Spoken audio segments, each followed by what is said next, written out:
कोई भी किसान कोल्ड ड्रिंक ना खरीदा है, कोका कोला। जब ये सब चीज बंद हो जाएंगी तो कमरा अपने आप टूट जाएगी अमेरिका की।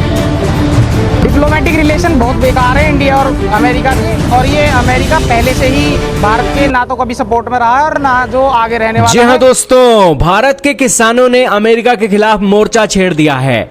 अमेरिका को चेतावनी दे दी है कि अमेरिकियों सुधर जाओ, नहीं तो भारतीयों के पास नींबू पानी तो है ही, और नींबू पानी से गुजारा हमारा हो जाएगा। हमें आपके Coca Cola, Levi's, domino, pizza हट, स्टारबक्स, IBM, डेल, इसी के साथ जितने भी मल्टीबिलियनर कंपनियां हैं आपकी जरूरत नहीं है। हम अपने देश को अपने हिसाब से चला लेंगे, अपनी औकात के अंदर रहो। 50% टैरिफ लगाना तो बहुत दूर की बात।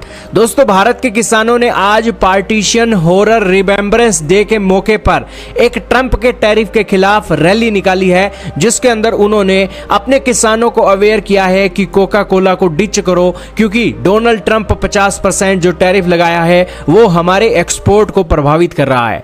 आखिरकार डोनाल्ड ट्रंप होता कौन है जो बेवजह से दुनिया के अंदर भारत को क्रिटिसाइज करने के लिए 50% टैरिफ लगा रहा है ताकि भारत का सामान अमेरिका के अंदर ना बिके। आज दोस्तों, अमेरिका की 1000 कंपनियां भारत के अंदर अपना माल बेचती हैं और भारत के अंदर 10 लाख लोगों को इन्होंने रोजगार दे रखा है, सिर्फ 10 लाख लोगों को। लेकिन भारत के 145 करोड़ लोगों को दोस्तों ये अपना सौदा बेचती हैं।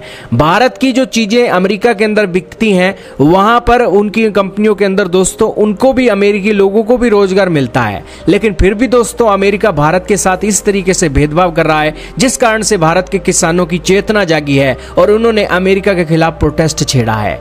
दोस्तों, ये तो दुर्भाग्य है कि आज Amazon, Apple, Google, Microsoft, IBM, Dell, HP, Adobe, Oracle, American Express, JP Morgan, Goldman Sachs, Ford, General Motor, Coca Cola, PepsiCo, इसके अलावा P&G, Gillette, Colgate, McDonald, Pizza Hut, KFC, Subway, Starbucks, Nestle, Honeywell, GE, 3M, Boeing, FedEx, UPS जैसी बड़ी बड़ी कंपनियां भारत के अंदर एक काम कर रही हैं। और दोस्तों, जो भी लोग इन प्रोडक्टों को यूज करते हैं वो खुद को बड़ा मॉडर्न समझते हैं, और वो समझते भी हैं क्योंकि इन प्रोडक्टों की क्वालिटी अच्छी है, इनके पास एक रिसर्च और डेवलपमेंट अच्छा हुआ है, जिस कारण से ये लोगों के एक बेटर यूज के लिए एक काम में आती हैं और भारत के अंदर इनका अच्छा खासा मार्केट बढ़ रहा है। जैसे जैसे देश की प्रगति बढ़ रही है वैसे वैसे अमेरिकी सामानों की खरीद भी बढ़ रही है।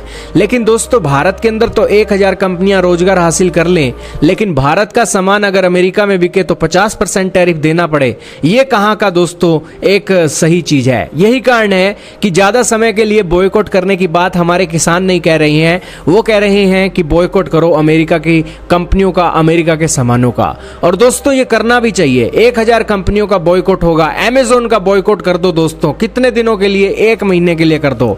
ट्रंप की दोस्तों बखियां ना उखड़ कर रह जाए फिर आप कहना। खैर दोस्तों, आप कुछ भी कहिए, लेकिन आपका इसके बारे में क्या मानना है? क्या अमेरिकी सामानों का कुछ महीनों के लिए बॉयकॉट सारे देश के लोगों को नहीं करना चाहिए? कर देना चाहिए ताकि अमेरिका की हेकड़ी और औकात सही हो जाए। आपका क्या मानना है दोस्तों? सरकार को इसमें इंटरफेयर करना चाहिए या नहीं? क्योंकि अमेरिका की सरकार ने तो इंटरफेयर करके आपके देश के ऊपर 50% टैरिफ लगा दिया, लेकिन आपके अंदर दम होना चाहिए। आप भी इंटरफेयर करके 1000 कंपनियों को भारत के अंदर दोस्तों कारोबार ना करने दो, उनके भी लिए रास्ते बंद कर दो, उनके ऊपर भी टैरिफ ठोक दो। फिर देखना दोस्तों यहाँ पर एक बातें कैसे निकलती हैं। दोस्तों, समुद्र मंथन हुआ था तभी दोस्तों अमृत निकला था। यही कारण है कि इन 1000 कंपनियों के ऊपर शिकंजा करके आप समुद्र मंथन कीजिए तो सही, अमेरिका से अमृत ना निकले फिर आप कहिएगा। आपका क्या कहना है दोस्तों? किसान भी साथ हैं, देश की जनता भी साथ है, सरकार को चाहिए कि यहाँ पर एक्शन ले, क्योंकि ऑपोजिशन पार्टी भी अमेरिका के खिलाफ मुंह तोड़ जवाब देने की बातें कर रही है।